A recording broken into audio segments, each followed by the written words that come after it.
ओम शांति। आज 6 अगस्त 2022 की साकार मुरली। आज बाबा ने कहा, मीठे बच्चे, ज्ञान सागर बाप और ब्रह्मपुत्रा नदी का यह संगम हीरे समान है। यहाँ तुम बच्चे आते हो कौड़ी से हीरे जैसा बनने। प्रश्न, सतयुगी राजधानी की स्थापना कब और कैसे होगी? उत्तर, जब सारी पतित सृष्टि की सफाई हो, अर्थात पुरानी सृष्टि का विनाश हो, तब सतयुगी राजधानी की स्थापना होगी। उसके पहले तुम्हें तैयार होना है, पावन बनना है। नई राजधानी का संवत तब शुरू होगा जब एक भी पतित नहीं रहेगा। यहाँ से संवत शुरू नहीं होगा, भल राधे कृष्ण का जन्म हो जाएगा, लेकिन उस समय से सतयुग नहीं कहेंगे। जब वो लक्ष्मी नारायण के रूप में राजगद्दी पर बैठेंगे तब संवत प्रारंभ होगा। तब तक आत्माएं आती जाती रहेंगी। ये सब विचार सागर मंथन करने की बातें हैं। गीत है, यही बहार है। ओम शांति। यह बच्चे कहाँ आए हुए हैं? ज्ञान सागर के कंठे पर। वैसे रहते हैं ज्ञान गंगाओं के कंठे पर, और अभी आए हैं ज्ञान सागर के कंठे पर। कौन आए हैं? ज्ञान गंगाएं। क्या बनने लिए? कौड़ी से हीरे अथवा कंगाल से सिरताज बनने लिए। ब्रह्मा है ब्रह्मपुत्रा और शिव है ज्ञान सागर। यह ब्रह्मपुत्रा नदी। बच्चा तो है ना, ब्रह्मा वल्द शिव। तुम हो पोत्रे और पोत्रियां। कलकत्ता में सागर और नदी का बड़ा भारी मेला लगता है। वह गंगा, ब्रह्मपुत्रा और सागर मिलते हैं।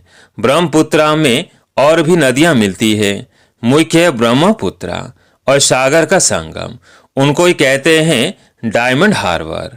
यह नाम एक अंग्रेजों ने रखा है। अर्थ कुछ भी नहीं समझते, नाम से वैसे ही रख दिया है। बाप अर्थ समझाते हैं। तुम आए हो इस समय ब्रह्मपुत्रा और ज्ञान सागर के पास सम्मुख।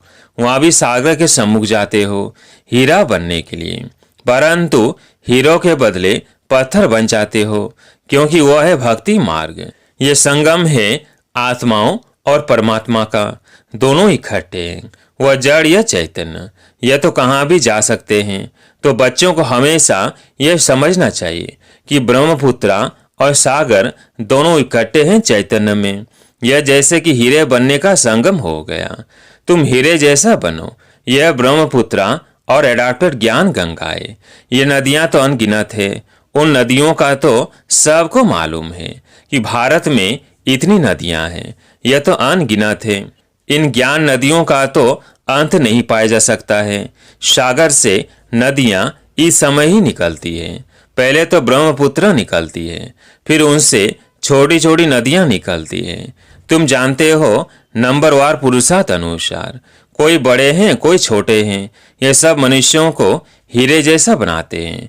ऐसे भी नहीं कहेंगे कि सूर्यवंशी ही महाराजा महारानी बनते हैं। नहीं, यथा राजा रानी तथा प्रजा। तुम सब का जीवन हीरे जैसा बनता है। जो स्वर के लिए थोड़ा भी पुरुषार्थ करते हैं वो हीरे जैसा बनते हैं। यह ब्रह्मपुत्रा नदी और सागर दोनों इकट्ठे रहते हैं। तुम बच्चे जब आते हो तो अंदर में जानते हो कि हम जाते हैं बाप दादा के पास। बाप ज्ञान का सागर है। फिर प्रवेश करते हैं इस ब्रह्मपुत्रा अर्थात ब्रह्मा में। इन द्वारा हमको हीरे जैसा बनाते हैं। अब जो जितना पुरुषार्थ कर सीमत पर चले, यह भी जानते हो। जहाँ तक जीना है वहाँ तक पुरुषार्थ करना है। शिक्षा तो मिलती रहती है। इम्तिहान की रिजल्ट तो विनाश के समय ही निकलती है। एक तरफ रिजल्ट निकलेगी और दूसरे तरफ विनाश शुरू होगा। फिर तो हाहाकार हो जाता है, बात मत पूछो। इसलिए विनाश होने के पहले, लड़ाई होने के पहले तैयार होना है। समझना चाहिए बाकी और क्या समय होगा। और यह भी जानते हो कि जब हमारी राजधानी स्थापन होती है तो सारी सफाई भी होनी है। तुम पावन बनते रहते हो, वह है पतित। सब पतित खलास हो जाए, हिसाब किताब चुकतू कर सब वापिस चले जाएं, एक भी पतित ना रहे, तब कहेंगे पावन दुनिया। तुम इस समय हो पावन, परंतु सारी दुनिया तो पावन नहीं है ना। पावन बनेंगी जरूर। जब विनाश होगा तब सारी दुनिया पावन होगी। उसको नई दुनिया कहेंगे। नई दुनिया का संवत कोई पूछे तो समझाना चाहिए। जब महाराजा महारानी तख्त पर बैठते हैं तब नया संवत शुरू होता है। जब तक नया संवत शुरू हो तब तक पुराना जरूर कायम रहेगा। यहाँ से संवत शुरू नहीं होगा। हम ब्राह्मण भल नए हैं, परंतु दुनिया अथवा सारी पृथ्वी थोड़ी नहीं है। अभी है संगम। कलयुग के बाद सतयुग आना है। हम कहते ही हैं first prince princess Radhe Krishna, फिर भी हम उस समय सतयुग नहीं कहेंगे। जब तक लक्ष्मी नारायण तख्त पर नहीं बैठे तब तक कुछ न कुछ खिटपिट होती रहेगी। बल राधे कृष्ण आ जाते हैं। देखो, यह विचार सागर मंथन करने की बात है। सतयुग जब शुरू होगा तब संवत शुरू होगा। सूर्यवंशी डिनास्टी का संवत फलाना, परंतु प्रिंस प्रिंसेस के नाम पर संवत कभी नहीं होता। बाकी बीच के समय में आना जाना होता रहता है। छी मनुष्यों को भी जाना है। कुछ न कुछ बचे हुए तो रहते ही है ना। जो भी बचे हुए होंगे वो भी वापिस जाए, टाइम लगता है। यह कौन समझाते हैं? ज्ञान सागर भी समझाते हैं, तो ब्रह्मपुत्रा ज्ञान नदी भी है, दोनों इकट्ठा समझाते हैं। वह कुंभ का मेला तो बरस बरस लगता है। यह कुंभ का मेला सागर और ज्ञान नदियों का मेला तो संगम युग पर ही होता है। तुम बच्चे कहेंगे हम जाते हैं माता पिता व ज्ञान सागर और बड़ी नदी के पास। बाबा हमको इस बड़ी नदी और इन नदियों द्वारा वर्षा दे रहे हैं, अर्थात हीरे जैसा बनाते हैं। कुंभ के मेले में कितना खुशी से बड़ी शुद्धि से जाते हैं और वह मनसा वाचा कर्मणा पवित्र रहते हैं। वह है जड़ यात्रा। यात्री अपना कल्याण करना चाहते हैं। पंडों का इतना कल्याण नहीं होता है जितना यात्रियों का। पंडे लोग तो पैसा इकट्ठा करने जाते हैं, उन्हों की इतनी भावना नहीं होती जितनी यात्रियों की रहती है। यात्री बड़ी शुद्ध भावना से जाते हैं तो कईयों को साक्षात्कार हो जाता है। अमरनाथ पर बर्फ का लिंग बना रहता है। सामने जाने से बर्फ ही बर्फ जैसे देखने में आती है। भावना वाले जैसे देखते तो खुश हो जाते हैं। यह तो कुदरत है। बर्फ में लिंग बन जाता है। मनुष्यों की ऐसी भावना बैठ जाती है कुछ भी नहीं। सच्ची यात्रा तो अभी तुम्हारी हो रही है। मनुष्य समझते हैं भगवान की पिछाड़ी बहुत धक्का खाया है भगवान से मिलने, परंतु भगवान मिलता ही नहीं। बाबा ने समझाया है भगवान का तो चित्र नहीं निकाल सकते हैं। बिंदी का फोटो क्या होगा? वो तो समझाने के लिए कहा जाता है कि स्टार है, भ्रिकुटी के बीच में चमकता है। कई बच्चियां भ्रिकुटी में टीका लगाती है। ये सुना हुआ है ना कि आत्मा का निवास भ्रिकुटी में है, तिष्ठा लगाती है। सच्चा तिलक अगर कहें तो वह है। राजाई का तिलक फिर बड़ा होता है, वो स्थूल राज तिलक मिलता है। तुम बच्चों को ज्ञान आ जाता है कि हम आत्माओं को अब राज तिलक मिलता है। आत्मा समझती है कि अभी हमको परम पिता परमात्मा से राज तिलक मिलता है। भ्रिकुटी के बीच बहुत अच्छा स्टार लगाते हैं, सोने का भी लगाते हैं। अभी तुमको सारा ज्ञान मिला हुआ है। हम स्टार अब हीरे जैसा बनते हैं। हम आत्मा स्टार है, परम पिता परमात्मा भी स्टार, इतना ही छोटा है, परंतु उनमें सारी नॉलेज है। यह बातें बड़ी गुई है।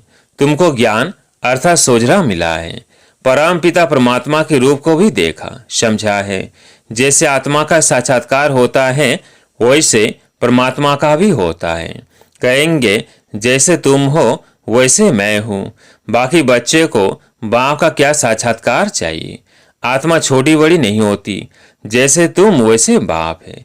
सिर्फ महिमा और पाठ अलग अलग है और सबसे भिन्न भिन्न है, एक न मिले दूसरे से। एक्टर्स का पाठ एक जैसा थोड़ी हो सकता है। इसको ईश्वर की कुदरत कहा जाता है। वास्तव में ड्रामा की कुदरत कहे, क्योंकि बाबा ऐसे नहीं कहते कि मैंने ड्रामा बनाया है। फिर प्रश्न उठेगा कि कब बनाया? इनको कहा ही जाता है कुदरत। यह चक्र कैसे फिरता है सो अभी तुम जान गए हो। आत्मा स्टार है, उसमें कितना बड़ा पार्ट है। परमपिता परमात्मा सर्वशक्तिमान वर्ल्ड ऑल माइटी ऑथोरिटी है। ज्ञान का सागर कहा जाता है। यहाँ किसको ज्ञान का सागर नहीं कहा जाता। वे शास्त्र पढ़ने वाले शास्त्रों का ही ज्ञान सुनाते हैं। बाकी बाप में जो ज्ञान है वह तो कोई में नहीं है। भगवान ही आकर सहज राजयोग का ज्ञान सिखलाते हैं। उनको ये ज्ञान का सागर कहेंगे। तो नदियों का मेला लगता है। यह भी समझते हो कि सागर से ही नदियां निकलती है। कई बच्चों को यह भी मालूम नहीं रहता है। वैसे ही तुम्हारी बातों को भी कोई नहीं जानते।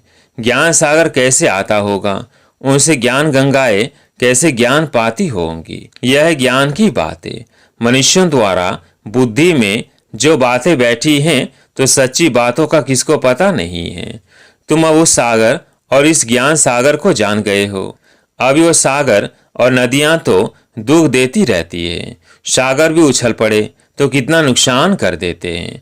अभी ज्ञान सागर पतित पावन को सब याद करते हैं। उस सागर व नदियों को कोई याद नहीं करते। पतित पावन ज्ञान सागर को याद करते हैं। उस सागर से ही यह नदियां निकली है। उनके नाम रूप देश काल को कोई जानते नहीं है। बल शिव नाम कहते भी है। शिव लिंग का नाम रख दिया है। बाबा का नाम अविनाशी है ना। शिव बाबा रचयिता एक है, उनकी रचना भी एक है और अनादि है। कैसे अनादि है वो बाप बेट समझाते हैं। सतयुग में यह त्योहार आदि कुछ भी होते नहीं, सब गायब हो जाते हैं। फिर भक्ति मार्ग में शुरू होंगे। मनुष्य समझते हैं स्वर्ग था, फिर स्वर्ग आएगा, परंतु इस समय तो नरक है। इसकी आयु का किसको पता नहीं है। घोर अंधियारा है। कल्प की आयु का भी किसको पता नहीं है। कहते भी हैं यह जो ड्रामा है यह फिरता रहता है, परंतु आयु का पता न होने के कारण कुछ भी समझते नहीं हैं। ब्रह्मा के मुख द्वारा बाप बेट सभी वेदों शास्त्रों का सार समझाते हैं, तो उन्होंने फिर ब्रह्मा के हाथ में शास्त्र दे दिए हैं। वह भी सब शास्त्र हाथ में थोड़ी पकड़ सकते हैं। वह ब्रह्मा द्वारा कोई सब शास्त्र थोड़ी सुनाते हैं। जानते हैं यह सब भक्ति मार्ग के हैं। ये तो पढ़ते आए हैं, कब से पढ़ते आए हैं, जानते कुछ भी नहीं। सिर्फ कह देते हैं यह अनादि है, वेद व्यास ने रचे हैं। वेदों को ऊंचा मानते हैं, परंतु लिखा हुआ है वेद शास्त्र आदि सब गीता की रचना है। तुम बच्चे जानते हो यह वेद शास्त्र आदि वही फिर बनेंगे, फिर वो नाम रखेंगे। अभी तुम जानते हो हम फिर पूज्य बन रहे हैं, फिर पुजारी बनेंगे तो मंदिर आदि बनाएंगे। राजा रानी मंदिर बनाएंगे तो प्रजा भी बनाएगी। भक्ति मार्ग शुरू होने से फिर सब मंदिर बनाने लगते हैं। घर घर में भी बनाएंगे। लक्ष्मी नारायण की राजधानी में तो राधे कृष्ण का मंदिर बन नहीं सकता। मंदिर तो भक्ति मार्ग में बनते हैं। जैसे जैसे गिरते जाते हैं मंदिर बनाते जाते हैं। सूर्यवंशी और चंद्रवंशियों की जो प्रॉपर्टी है वह वैश्यवंशी शूद्रवंशी भोगते हैं। नहीं तो राजा कहाँ से आए, प्रॉपर्टी चलती आती है। बड़ी बड़ी जो प्रॉपर्टी है वो छोटी छोटी होते फिर आखिर में कुछ भी नहीं रहता है, आपस में बांटते जाते हैं। तो बच्चों को अब समझ में आ गया है कि कैसे हम पूज्य बनते हैं, कितना समय बनते हैं, फिर कैसे पुजारी बनते हैं। अभी समझ गए ना कि परम पिता परमात्मा का नाम रूप देश काल और उनका पाठ क्या है। भक्ति मार्ग में भी भक्तों की शुद्ध भावना बाप ही पूरी करते हैं, अशुद्ध भावना रावण पूरी करते हैं। अभी तुमको ज्ञान सागर ने सारा ज्ञान बुद्धि में बिठाया है। सब तो नहीं समझेंगे, जो कल पहले वाले हैं वही निकलते रहेंगे। अच्छा, मीठे मीठे सिकिलधे बच्चों प्रति माता पिता बाप दादा का याद प्यार और गुड मॉर्निंग।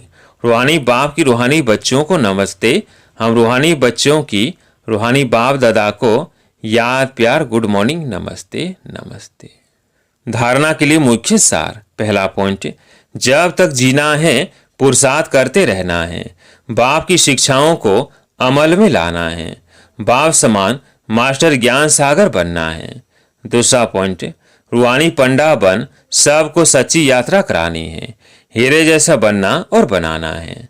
आज प्यारे मीठे बाबा का वरदान, श्रेष्ठ और शुभ वृत्ति द्वारा वाणी और कर्म को श्रेष्ठ बनाने वाले विश्व परिवर्तक भव।